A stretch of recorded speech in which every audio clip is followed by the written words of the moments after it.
everybody, welcome back to another video. In our today's video, we are starting with another lesson of class 11 biology, which is another lesson of botany also. So for NEET students, it is an lesson for botany. For class 11 graders, it is a lesson for biology. Okay, so मेरे पास इस वाले chapter के hand written notes हैं my dear children.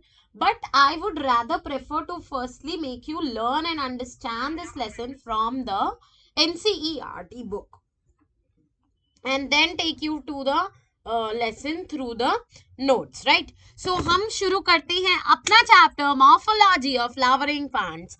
सबसे पहले आपको समझना होगा what the meaning of morphology is. Morphology का मतलब क्या होता है? चलो आपको बताते हैं मॉर्फोलॉजी का मतलब क्या होता है. मॉर्फोलॉजी का मतलब होता है अपीयरेंस, आउटर अपीयरेंस, बाहर से आप कैसे दिख रहे हो, that means morphology. So what is morphology? Morphology is outer appearance. Now the wide range in the structure of higher plants, right, which you see, वो सारे उनके morphological characters आपको दिखते हैं. यानी कि मॉर्फोलॉजी क्या है? मॉर्फोलॉजी एक ऐसी चीज है जो कि एक्सटर्नल अपीयरेंस है. ठीक है, अगर मैं आपकी इंट्रोडक्शन की बात करूं और मुझे आपको समझाना हो कि इस चैप्टर में हम क्या क्या पढ़ेंगे, तो हम मॉर्फोलॉजी वाले चैप्टर में पढ़ने वाले हैं बहुत सारी इंटरेस्टिंग चीजें. ठीक है, सबसे पहले तो आपको समझना होगा मॉर्फोलॉजी क्या होती है. तो मॉर्फोलॉजी होती है external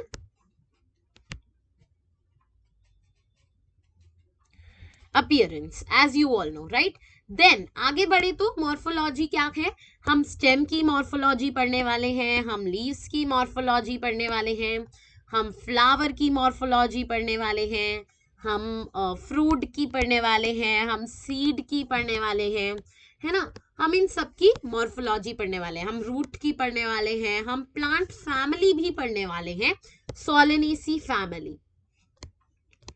Solanaceae family is known as the potato family, उसके बारे में भी हम जानेंगे. तो ये सारी चीजें जो है हम इस चैप्टर में जो है पढ़ने वाले हैं मोटा मोटा. ठीक है, और ये सारी ही चीजें बहुत इजी हैं. Trust me, morphology is one of the easiest chapter of your book. ठीक है, शुरू करें, कोई परेशानी? पक्का शुरू कर दे. चलो let's get started with morphology. Alright, root से शुरू करते हैं. रूट जो है वो आपका फर्स्ट टॉपिक है. नाउ रूट में ना there are many types of root. Tap root, fibrous root, adventurous root, there are many types of root. ठीक है जी, तो अब मैं आपको बताऊंगी रूट के बारे में. ठीक है, सबसे पहले अगर हम रूट की बात करें तो there are 3 types of major roots. First is the tap root, second is the fibrous root, and third is the adventurous root. तो हमारे पास कितने तरह की रूट्स है? 3 तरह की रूट्स है. Tap root as you can see, ठीक है, tap root, fibrous root and adventurous root. ये हमारे पास 3 तरह की मेजर रूट्स हैं. चलो now we are going to talk about them. ठीक है जी, अब अगर हम बात करें टैप रूट की, या बेसिकली अगर हम बात करें ऑल द रूट्स की सबसे पहले, सो डाइकॉट प्लांट्स क्या होते हैं? सबसे पहले तो ये समझो, dicot plants are plants having 2 dicot. ठीक है, 2 कॉटिल्डन्स. जिन प्लांट्स के पास 2 कॉटिल्डन्स हो वो होते हैं हमारे डाइकॉट प्लांट्स. ठीक है, now the direct elongation of the radical leads to the formation of the primary root which grows inside the soil. It bears lateral several roots which are referred to as tertiary root. अब समझो क्या होती है primary root. ठीक है, सो ये एक ऐसी रूट होती है जो कि आपने सीड देखा है, सीड का नीचे वाले पार्ट को हम क्या कहते हैं? रेडिकल. ऊपर वाले पार्ट को हम क्या कहते हैं? प्लूम्यूल. बीच वाले पार्ट को हम क्या कहते हैं? कॉटिल्डन, है ना. तो नीचे वाले पार्ट से जब एक रूट नीचे की तरफ डाउनवर्ड ग्रो हो जाए और वो एक मोटी सी थिन रूट जो है वो ग्रो हो जाए, उस रूट को हम कहते हैं, इस रूट को हम कहते हैं प्राइमरी रूट. इस रूट को हम क्या कहते हैं? Primary root. और जब इस रूट से ब्रांचेस अराइज होनी शुरू हो जाए, जब इस रूट से ब्रांचेस अराइज होनी शुरू हो जाए, तो उन रूट्स को, और इनकी भी रूट्स से ब्रांचेस अराइज शुरू होने जो है, इनको हम कहेंगे सेकेंडरी एंड टर्शरी रूट्स। इनको क्या हम कहेंगे? Secondary and tertiary roots. यानी ये वाली रूट कौन सी है? Primary root. जो इसके अंदर से बियर हो रही है वो क्या है? Secondary and tertiary roots. चलो अब ये समझ आ गया बेसिक चीज। चलो अब हम पढ़ेंगे आगे। सबसे पहले जो सिस्टम आप लोगों को दिख रहा है वो है टैप रूट सिस्टम। आ जाओ आप लोगों को समझा देती हूँ what is the tap root system. सबसे पहले हम बात करेंगे टैप रूट सिस्टम की। Now, what is the taproot system? So, the taproot system जिसमें से direct elongation हो, ठीक है, direct elongation हो, ठीक है, direct elongation of root from radical, ठीक है, जब डायरेक्ट elongation हो रूट का from radical, उसको हम कहते हैं टैपरूट सिस्टम। और ये जो है ये क्या बन जाती है? आपकी प्राइमरी रूट। ये वाली जो रूट बनती है वो कौन सी रूट बनती है? Primary root. और प्राइमरी रूट जो है वो किसको बियर करेगी? प्राइमरी रूट के ऊपर कौन कौन सी रूट्स आएंगी? Secondary and tertiary. तो secondary and tertiary roots come and be beared on the primary root. और प्राइमरी रूट और उसकी ब्रांचेस को, प्राइमरी रूट और इनकी ब्रांचेस, इन सबको हम कहते हैं मिला के टैप रूट सिस्टम। इसको हम क्या कहते हैं? Tap root system. इन सबको मिला के क्या कहते हैं? Tap root system. ये सिस्टम जो है डाइकॉट प्लांट्स में अकर करता है। ये सिस्टम किस में अकर करता है? डाइकॉट प्लांट्स में अकर करता है। Clear everybody? डायग्राम इसका समझ आ गया था ना सबको? ये इसकी प्राइमरी रूट और ऐसे इसमें से जो है सेकेंडरी एंड टर्शरी रूट्स जो है निकलती हैं। ये प्राइमरी रूट है। What is this? This is primary. और ये दोनों जो है वो secondary and tertiary, secondary and tertiary. इस रूट को आप कहाँ देख पाओगे? डाइकॉट्स में। और ये क्या हो गई? Tap root system. Clear everybody? समझ आ गया? पक्का से समझ आ गया? चलो आगे बढ़े, आगे बढ़े पक्का। चलो अगला जो सिस्टम है, स्क्रीनशॉट लेना है ले लो। अगला सिस्टम जो मैं पढ़ाऊंगी वो है फाइब्रस रूट सिस्टम। कौन सा सिस्टम पढ़ाऊंगी? Fibrous root system. ध्यान से सुनेंगे, फाइब्रस रूट सिस्टम। अब फाइब्रस रूट सिस्टम में क्या है? ये सबसे पहले तो मोनोकॉट में होगा। किसमें होगा? मोनोकॉट्स में ये होगा। ठीक है, आपको कहाँ देखने को मिलेगा? मोनोकॉट्स में देखने को मिलेगा। अब इसमें जो होता है ना वो primary root is very short lived. जो इसकी प्राइमरी रूट होती है ना वो बहुत शॉर्ट लिव्ड होती है।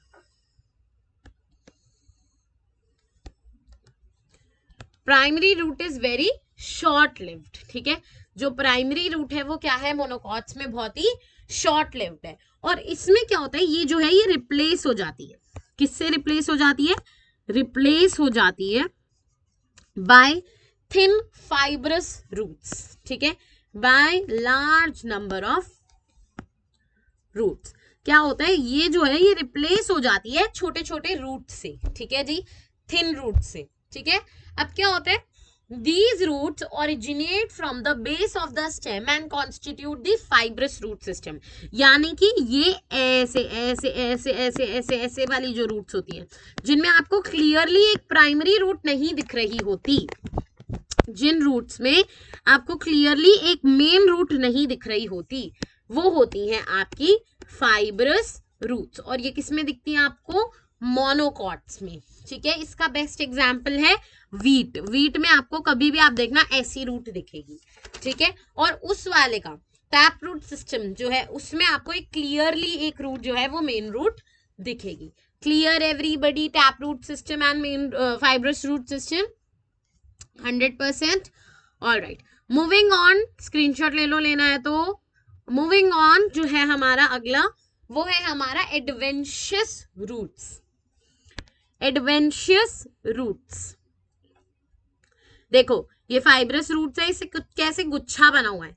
इसमें आपको दिख रहा है ये टैप रूट सिस्टम है। टैप रूट सिस्टम में एक मेन रूट दिख रही है, उसमें से ये लेटरल्स उठ रही हैं जो कि आपकी सेकेंडरी एंड टर्शियरी है। अब आपके पास कौन सा बचा? अब आपके पास बचा एडवेंशियस रूट्स। लिखिए,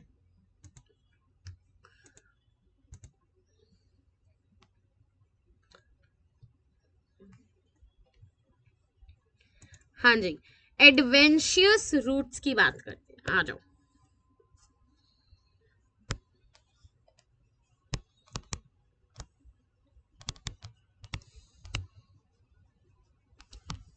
एडवेंशियस रूट्स कौन सी रूट्स है?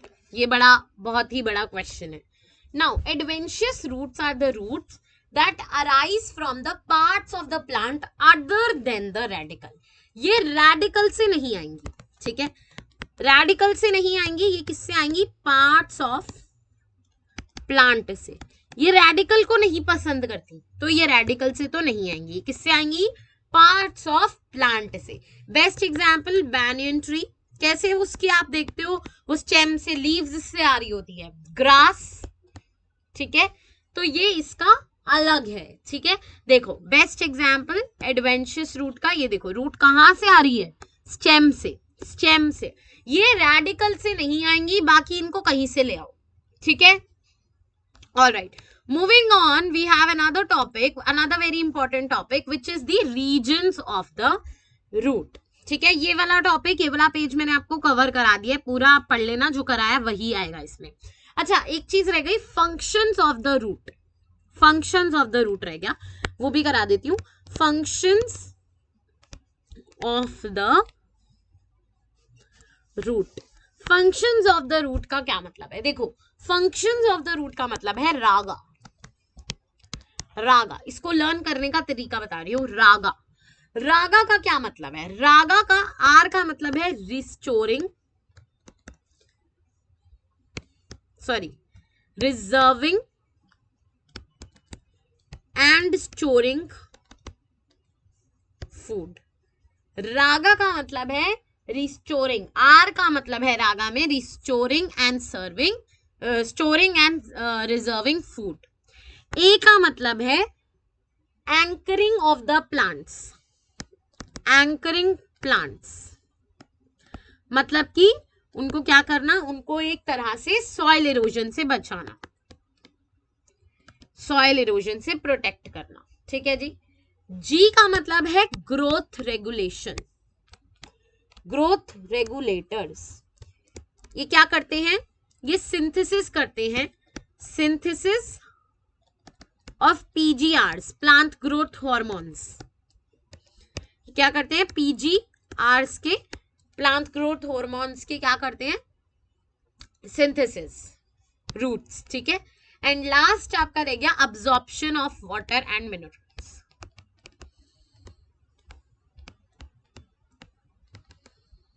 समझ आया? फंक्शंस ऑफ द रूट से क्या याद आना चाहिए? रागा। फंक्शंस ऑफ द रूट से क्या याद आना चाहिए? रागा, ठीक है, हमेशा याद रखना। फंक्शंस ऑफ द रूट से क्या याद आना चाहिए? रागा।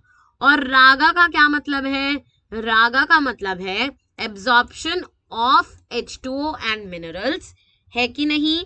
देन ग्रोथ रेगुलेटर की जो है सिंथेसिस करना, पीजीआरस, क्योंकि ये पीजीआरस करते हैं। Then anchoring of the plants करना, विच मीन सॉइल इरोजन से प्रोटेक्शन देना।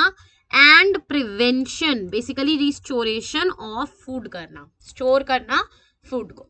तो RAGA, R stands for reserving and storing food, A stands for anchoring plants which means protecting them from soil erosion, G stands for growth regulators, which means synthesis of PGRs, and A stands for absorption of minerals. Clear everybody? 101%. Am I very clear? For sure. Okay. Great, great, great, great. Amazing. Moving on to the next topic. Screenshot ले लो, लेना है तो रागा का. Alright, moving on to the next topic, which is going to be our regions of the root. अब देखो, what are the regions of the root? Regions of the root आपके पास, again इसकी भी मेरे पास एक ट्रिक है, meme. Meme is the trick, ठीक है, मीम इज द ट्रिक। अभी बताऊंगी क्या मीम किसको बोला मैंने, ठीक है। ऑलराइट, अब हम आते हैं रीजन्स ऑफ द रूट पर। इसको याद करने का बेस्ट तरीका मीम। कैसे याद रखोगे? मीम कैसे याद रखोगे? मीम। चलो आओ आपको याद करें।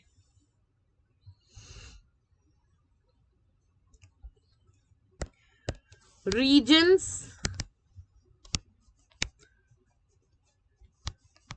ऑफ रूट कैसे याद रखोगे? मीम।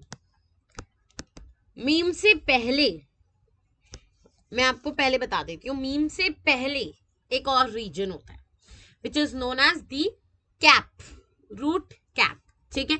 तो यहां देखो, the root is covered with the root cap, ठीक है, ये आपको दिख रहा है। इस डायग्राम को देखते जाओ और समझते जाओ। ये जो रीजन है, the apex of the root which is a thimble like structure is known as the root cap. The apex of the root which is a thimble like structure is known as root cap. apex जो है, जो apex है ना, उसको हम कहते हैं root cap, ठीक है। क्या समझे? The apex of the root which is covered by a thimble like structure is called as the root cap. ये क्या करता है? ये प्रोटेक्शन करता है एपेक्स की। This does the protection of apex. Protection of apex आपको ये करता हुआ मिलेगा, ठीक है। सो रूट कैप क्या कर रहा है? प्रोटेक्शन कर रहा है एपेक्स की। इसके ऊपर जरा सा ऊपर, 1 मिलीमीटर का फर्क ऊपर, ठीक है, जरा सा ऊपर मेरिस्टेमेटिक एक्टिविटी का रीजन आ जाता है। रीजन ऑफ मेरिस्टेमेटिक एक्टिविटी, ये क्या करता है? रीजन ऑफ मेरिस्टेमेटिक एक्टिविटी में बहुत ज्यादा the cells in this region are very small, और ये बहुत ज्यादा रैपिडली डिवाइड करते हैं, ठीक है। इस रीजन के जस्ट ऊपर मेरिस्टेमेटिक एक्टिविटी का रीजन आता है, और इस रीजन में जो सेल्स हैं वो बहुत रैपिडली डिवाइड करते हैं, और यहाँ के जो सेल्स होते हैं वो बहुत स्मॉल होते हैं और कितने ज्यादा डेंस प्रोटोप्लाज्म के साथ होते हैं, ठीक है। बहुत जल्दी जल्दी वो डिवाइड करते हैं। तो एम का एम आ गया, मीम का एम आ गया, फिर अब ई आ गया, रीजन ऑफ इलोंगेशन। यहां पर जो है सेल्स रैपिड इलोंगेशन और इलार्जमेंट कराते हैं। ये होती है main length of the root. जो इलोंगेशन से ही पता चल रहा है और मेरिस्टेमेटिक से ही पता चल रहा था, नाम से ही पता चल रहा है। यहां पर क्या होगा? यहां पर इनलार्जमेंट होगी। बेसिकली एक बच्चे को इमेजिन करो, पहले एक बच्चा कैप के अंदर था, फिर उस बच्चे को थोड़ा डिवाइड कराया, लेकिन वो बहुत रिजिड था, डेंस प्रोटोप्लाज्मा और छोटा सा था। फिर वो बड़ा हुआ, उसने कहा मैं लंबा होऊंगा, तो वो रीजन ऑफ इलोंगेशन में चला गया। फिर उसने अगेन ग्रोथ करी, रैपिड डिवीजन करी, एनलार्जमेंट करी, इलोंगेशन करी, वो लंबा हो गया। फिर अब वो मैच्योर हो गया और वो चला गया रीजन ऑफ मैच्योरेशन में। एम दोबारा आ गया, मीम का एम आ गया। अब क्या हुआ? अब रीजन ऑफ इलोंगेशन में क्या हुआ? वो अच्छे से मैच्योर हुआ, डिफरेंशिएट हुआ और बड़ा हो गया।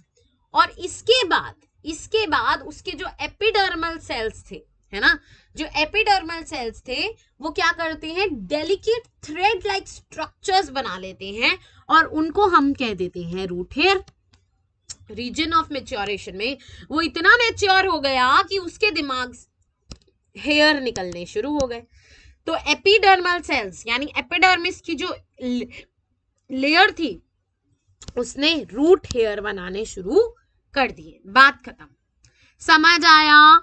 ई, मीम का जो ई है वो एंड को दर्शाता है।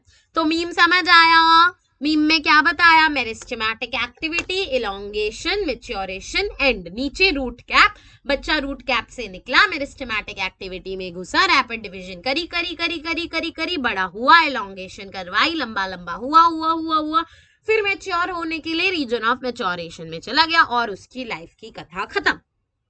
चलिए, I hope this was clear to you all. We will see you guys in the next video with the stem. ठीक है, रूट वाला पार्ट क्लियर हो गया, घर जाके रिवाइज करो, चार्ट बनाना है चार्ट बनाओ। See you guys in the next one, till then take care, bye bye, take care. Thank you so much for watching the video.